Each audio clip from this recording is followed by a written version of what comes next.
एक अंधा आदमी सत्संग में गया, अंधा था, कोई दूसरा हाथ पकड़ कर ले गया। तो किसी ने कहा, तुमको जब दिखता नहीं है तो यहाँ दर्शन करने क्या आए हो? और तुम अंधे हो, तुम व्यास गादी पे चढ़ भी नहीं पाओगे और तुमको वहां कोई चढ़ने भी नहीं देगा। यहाँ सबको थोड़ी चढ़ने देते। वो तो सरपंच गुलखेड़ी वाले थे क्या? वो होशियार आदमी हमारे लिए कपड़ा भी लाए और माला लाए, दक्षिणा लाए, तो चढ़ गए। चढ़ना है तो कुछ लाना पड़ेगा।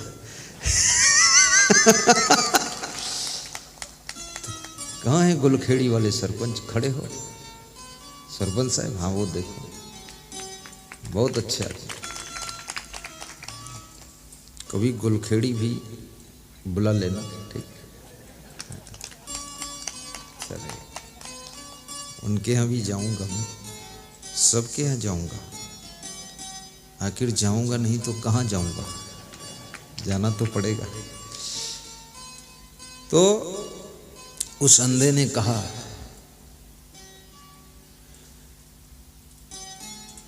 मैं गुरु का दर्शन नहीं कर पाऊंगा, लेकिन जो लोग वहां श्रोता आए हैं, जो दर्शन कर चुके हैं,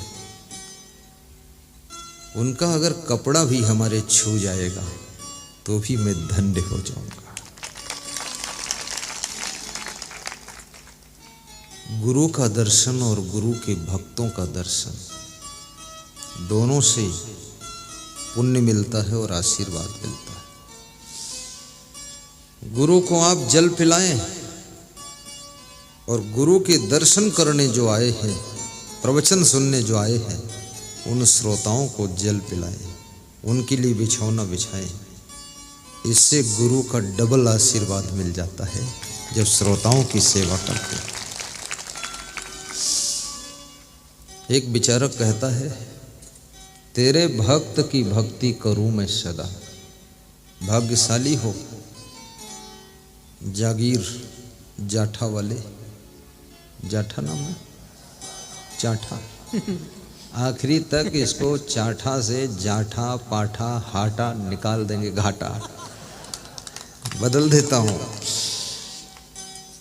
चाठा जागीर की कार्यकर्ता,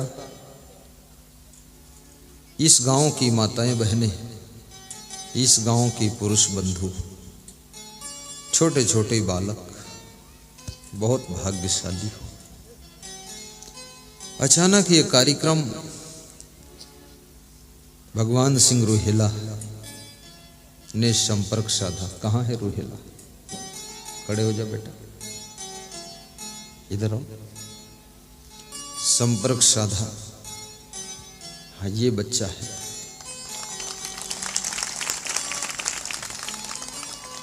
तो पधरौनी का कार्यक्रम दिया।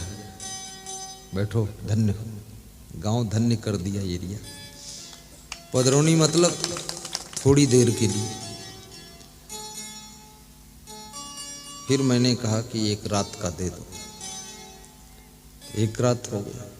फिर दूसरे दिन कहा कैंसिल कर दो, कैंसिल हो गया। फिर तीसरे दिन कहा फिर से लगा दो, फिर लग गया। तो वो भी सोच रहा था ये गुरु डगमगाता क्यों है। अब मेरा भी तो कोई गुरु है ना, मैं गुरु, गुरु का गुरु। तो मेरा गुरु उधर नेपाल बॉर्डर पर विराजमान, उनका फोन आया कि तुम सीधे इधर आओ मेरे पास। मैंने कहा आपके पास आने में 20,000 का डीजल जल जाएगा। बोले जल जाने दो, तुम इधर आ जाओ। तो मैंने कहा फिर उसका कैंसिल कर दो। कैंसिल हो गया। फिर मैं थोड़ी देर बाद सोचा, अपने महात्मा को बुलाया, हमने कहा उसका फिर से लगा दो प्रोग्राम। तो यहाँ थोड़ा रुक कर जाना था हमें। तो हमारे संत ने बताया कि उस गांव वालों की बड़ी लालसा है, आपके दर्शन की प्यास है उस क्षेत्र में, आप कभी नहीं गए हो। तो पधरौनी के बजाय वो प्रवचन का समागम का प्रोग्राम ही रखना चाहते हैं, आप आदेशित कर दो।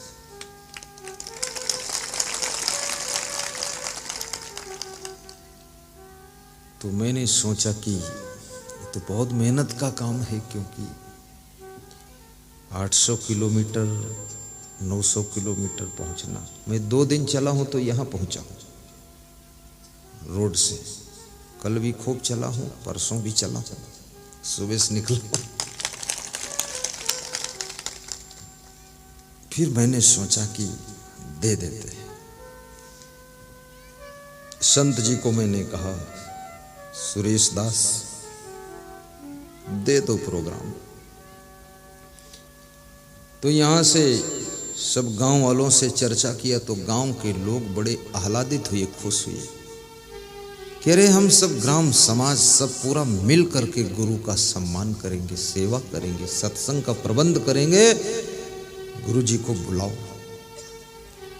तो ये कार्यक्रम समस्त ग्रामवासियों के सहयोग से हो रहा है, सहयोग से हो रहा है। इस गांव का बच्चा बच्चा, इस गांव की हर नारी, हर पुरुष, वृद्ध और जवान सभी आयोजक है, सभी जजमान है और सभी इस कार्यक्रम का कार्यकर्ता है। सबका मन प्रफुल्लित है। कल इस गांव में जब हम पहुंचे हैं तो गांव के इस छोर से उस छोर तक जाने में ही 1.5 घंटा लग गया। सबने स्वागत किया, प्रेम किया, दर्शन किया। कोई कोई जानते थे तो आरती ले आते थे, तो मैं सिखा देता था, घुमा दो, ऐसे कर दो।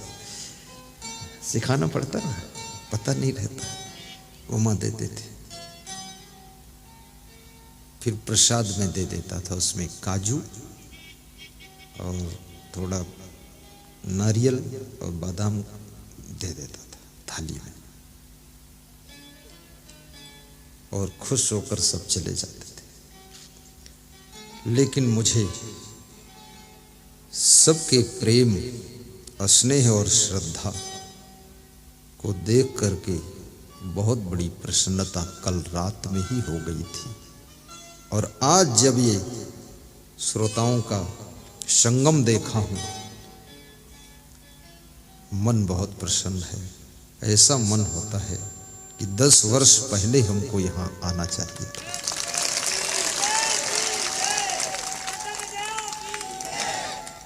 क्या महान गांव है, धन्य है।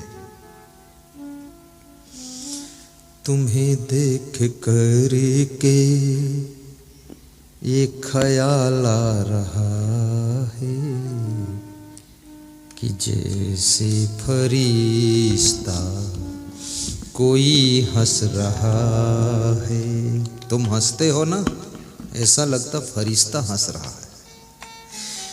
तुम्हें देख कर के ये ख्याल आ रहा है कि जैसे फरिश्ता कोई हंस रहा है। कोई मेरी आँखों को देखे तो समझे कि तुम मेरे क्या हो, कि तुम मेरे क्या हो।